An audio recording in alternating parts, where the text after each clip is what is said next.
Good morning, Sarvodaya Namaskar, dear bacha. In today's class, I am going to teach you um, a lesson from supplementary reader from the book of Moment, chapter number 8. A house is not a home. That is written by Jan Godisho. अब ये जो lesson है, house is not home, house भी है और home भी है, दोनों में डिफरेंस क्या है? माय डियर, हाउस एक नॉर्मल सा हाउस होता है और होम एक इमोशनल हाउस होता है। वैसा होम जिससे हमारा इमोशनल अटैचमेंट से जुड़ा होता है उसको हम होम कहते हैं, और जिससे हमारा कोई इमोशंस नहीं होता, कोई फीलिंग्स नहीं होती है, उसको हाउस कहते हैं। आइए जानते हैं इस लेसन को अच्छे से।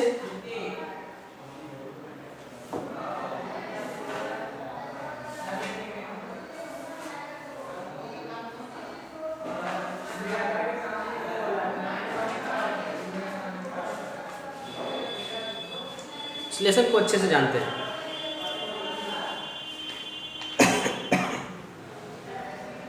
सबसे पहले कैरेक्टर की बात कर ले तो प्रेजेंट राइटर जो है जैन, वही इस लेसन के कैरेक्टर है और राइटर भी। बताते हैं कि Jain is school boy who moves from junior school to high school and initially he finds some problem in adjusting the life in the new school, and unfortunately his house gets burned down in fire and he is deep trouble, but his schoolmate help him by providing everything to him। बताया जाता है कि जैन जो एक writer हैं, बचपन में ही उनका घर जल जाता है, उनका सारा कुछ जल जाता है। हाई स्कूल पास करने के बाद जब वो बड़े स्कूलों में जाते हैं तो वहाँ उनका नया दोस्त कोई नहीं होता है, टीचर भी अनफैमिलियर होते हैं, बहुत ऑकवर्ड सा फीलिंग करते हैं, बहुत स्ट्रेंज सी फीलिंग करते हैं वहाँ। और अचानक एक दिन उनके नए क्लासमेट, नए स्कूल के नए लोग जब उनके जीवन में मदद लेकर आते हैं तब उनका ऑकवर्डनेस, स्ट्रेंजनेस चला जाता है और फिर धीरे धीरे अपने रास्ते, अपने जीवन पर वो लौट आते हैं। आइए शुरू करते हैं इस लेसन को डिटेल में। जैसा मैंने बताया कि राइटर जैन हैं, इस लेसन के मेन कैरेक्टर। बताते हैं कि जब उन्होंने जूनियर स्कूल पास कर ली और जूनियर स्कूल पास करने के बाद जब वो एक हाई स्कूल में पहुंचे, नया एडमिशन लिया हाई स्कूल में, तो वहाँ उन्होंने बताया कि वो बहुत ऑकवर्ड फीलिंग कर रहे थे। होता है, कोई भी प्रैक्टिकल लाइफ में भी होता है कि कोई नया बच्चा किसी दूसरे स्कूल में जाता है तो वहाँ नयापन होता है और वहाँ ना किसी से किसी का दोस्ती होता है, और इस तरह से वो स्ट्रेंज ऑकवर्ड फीलिंग करता है। And that is the same with the writer. जब नए स्कूल में जाते हैं तो वो बताते हैं अपनी फीलिंग कि नया स्कूल पुराने वाले स्कूल से दुगना बड़ा है, साइज में दुगना बड़ा है, और वहाँ ना पहचान के टीचर हैं और ना वहाँ पहचान का कोई स्टूडेंट है। उनका पिछले स्कूल का जितना भी क्लासमेट था वो सब डिफरेंट स्कूलों में चला गया और वो जैन साहब उस स्कूल में बस सिंगल थे, इसीलिए वहाँ वो ऑकवर्ड फील कर रहे थे। क्या कर रहे थे? ऑकवर्ड फील कर रहे थे। अब बताया जाता है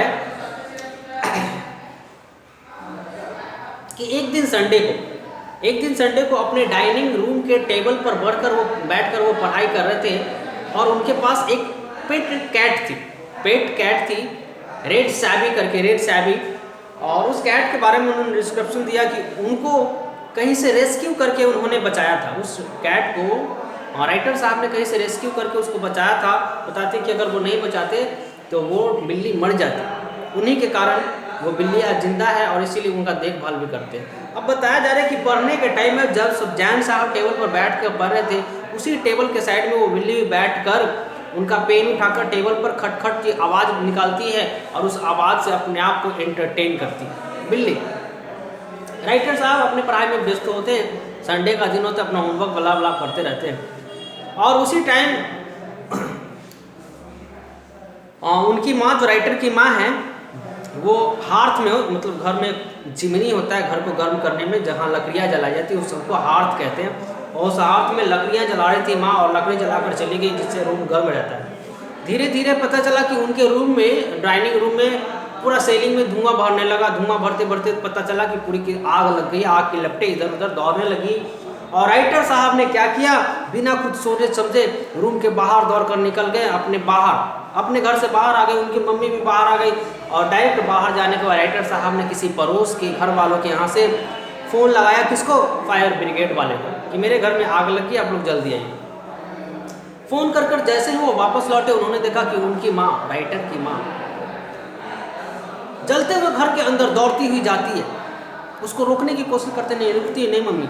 मम्मी जब अंदर जाती है, अंदर से वापस आती है तो उनके हाथ में एक छोटा सा मेटल बॉक्स होता है। उस मेटल बॉक्स में शायद कुछ इंपॉर्टेंट पेपर होता है। उस बॉक्स को लॉन में फेंक देती है और फेंकने के बाद फिर दोबारा घर जलते हुए घर में चली जाती है। अब दोबारा जब जाती है तो राइटर और शॉक हो जाते हैं, वो दौड़ने लगते हैं माँ के पीछे। तभी से एक बड़ा सा आदमी जिसके बड़े बड़े हाथ होते हैं उसको पकड़ लेता है, जैन साहब को, राइटर साहब को पकड़ लेता है। वो छुड़ाने की कोशिश करती कि मुझे जाने दो, नहीं तो मेरी माँ उर्दू में जलकर मर जाएगी। एक्चुअली में माँ दोबारा क्यों गई थी? राइटर के पिताजी कुछ साल पहले ही देहांत कर गए थे और उनके याद में उनकी कुछ फोटो फ्रेम थी लगी हुई घर में, और उनके द्वारा कुछ लेटर्स लिखा हुआ रखा हुआ था, और वही एक याद करने का साधन था उनके पिताजी का। और वही यादाश्त माँ जलते हुए रूम से लाने गई थी, लेकिन राइटर उसको रोक नहीं पाया। राइटर को पीछे से किसी ने पकड़ लिया। किसी ने क्या पकड़ा? फायर ब्रिगेड वाले ने पकड़ लिया। और फायर ब्रिगेड वाले ने पकड़ कर, बेटा शांत रहो, उनको पकड़ लिया। और बाकी के जो फायर ब्रिगेड वाले थे वो अपना अपना मास्क, ऑक्सीजन लगाकर जलते हुए घर के अंदर चले गए और उनके माँ को रेस्क्यू करके लाया। माँ बेहोश पड़ी थी, उनको बाहर लाया गया, एक कार में बैठाया गया, राइटर को भी बैठाया गया। राइटर ने अपनी माँ को देखकर बहुत क्रोधित हुआ, बहुत डांटा माँ को कि माँ तुमने अपना दिमाग नहीं लगाया, एक तो पापा नहीं है, अगर तुम भी मर जाती, तुम्हारा भी कुछ हो जाता तो फिर मेरा क्या होता। जैसे तैसे फायर ब्रिगेड वालों ने उस घर के आग पे काबू पाया, लेकिन तब तक सब कुछ जलकर बर्बाद हो चुका था, कुछ भी नहीं बचा था। अब राइटर सोच रहे कि उनका घर जल गया, पूरी तरह से कुछ भी नहीं बचा हुआ है, अब वो करे तो करे क्या। तो वहाँ से कुछ दूर उनके ग्रैंड पेरेंट रहते थे, उनके यहाँ उनके माता और राइटर साहब खुद चले गए। वहाँ जाकर उनके पास इकोनॉमिक कंडीशन ख़राब हो गया, घर में सारा कुछ जल गया, कुछ भी नहीं बचा था। अगर मान लिया थोड़ी देर के लिए कि बैंक में कुछ कैश बचा होगा, तो बैंक में पासबुक भी नहीं है, जल गया, चेकबुक भी नहीं है, जल गया। कैश निकालो तो कैसे निकाले।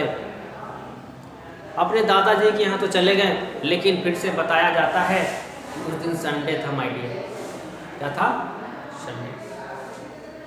अब वो सोच रहे हैं कि सब कुछ तो जल ही गया, मेरा जो बहुत प्यारा सा कैट था वो कैट भी शायद जल गई, अब मेरा जीवन निराश हो गया है। वो अपने जीवन से बहुत निराश हो गए कि पिताजी चल बसे, मेरा घर पूरा जल गया, मेरी बिल्ली मरी गई, अब उनके जीवन का कोई अर्थ नहीं रहा। वो अपने जीवन से बहुत डिस्ट्रैक्ट हो गए, बहुत उदास हो गए, उनकी आंखों से आंसू बहने लगे। लेकिन कुछ ही देर बाद पता चला कि आज संडे है और कल मंडे है, और मंडे को स्कूल जाना पड़ता हर एक स्टूडेंट को। उनको स्कूल जाना था। अब वो सोच रहे थे कि उनके पास कोई कपड़ा नहीं है, कोई ड्रेस नहीं है, कोई शूज़ नहीं है, कोई बुक्स नहीं है, कोई कॉपीज नहीं है, वो स्कूल जाएंगे तो जाकर कैसे जाएंगे। उनके पास कपड़ा के नाम पर अगर कुछ बचा था तो जो ड्रेस उन्होंने उस समय पहन रखा था बस वही बचा, वही सिंपल सा वही बचा। लेकिन बेचारे करे तो करे गया, स्कूल तो जाना ही था उनको। आखिर में एट लास्ट मंडे आया, और मंडे को जब वो स्कूल पहुँचे उसी ड्रेस में जिस ड्रेस को उन्होंने पहन रखा था, जब वो स्कूल के गेट पर पहुँचे तो सारी की सारी निगाहें जैन साहब को देख रहे था, राइटर साहब को देख रहा था, सारे स्कूल के स्टाफ, सारे स्टूडेंट सब उन्हीं को देख रहा था। क्यों? क्योंकि वो स्ट्रेंज लग रहे थे एकदम। सारे स्टूडेंट यूनिफॉर्म में थे और वही एक स्टूडेंट थे जो विदाउट यूनिफॉर्म थे। जैसे कौवे के झुंड में हंस होता है वैसे ही वो लग रहे थे। लेकिन होता है कि जब कोई बुरी घटना हमारे आसपास घट जाती है तो वो बुरी घटना का समाचार पूरे मोहल्ले को, पूरे लोकेलिटी को पता चल जाता है। जैसे जंगल में आग जब लग जाता है तो बहुत जल्दी फैलता है, वैसे ही उनका घर जला था तो ये बात बहुत फैल गया था, और उन स्कूल में भी ये सारी बात पता चल गई थी कि जैन नामक स्टूडेंट है उस क्लास में, और उस स्कूल में जरा सब कुछ जल गया, उसके पास कुछ भी नहीं बचा। मन उदास होकर राइटर साहब स्कूल तो गए थे, लेकिन स्कूल जाने के बाद वो स्ट्रेंज और फीलिंग करने लगे कि मेरा तो यहाँ और भी कोई जान पहचान का यहाँ नहीं है, मैं करूँ तो क्या करूँ।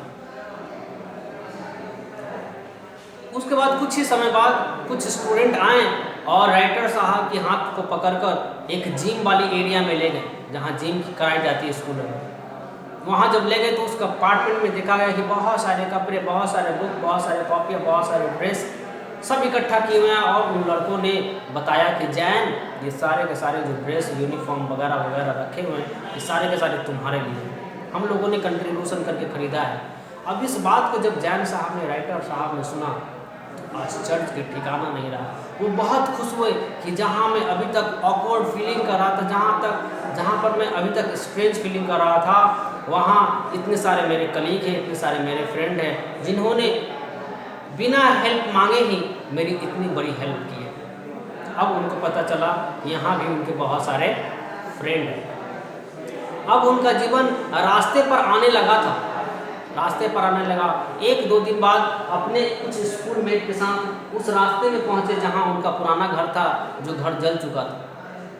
अब घर जल चुका था तो उस घर को बनाना था। अपने फ्रेंड से गॉसिपिंग कर रहे थे कि इस घर को कैसे बनाएंगे, ऐसे बनाएंगे, वैसे बनाएंगे।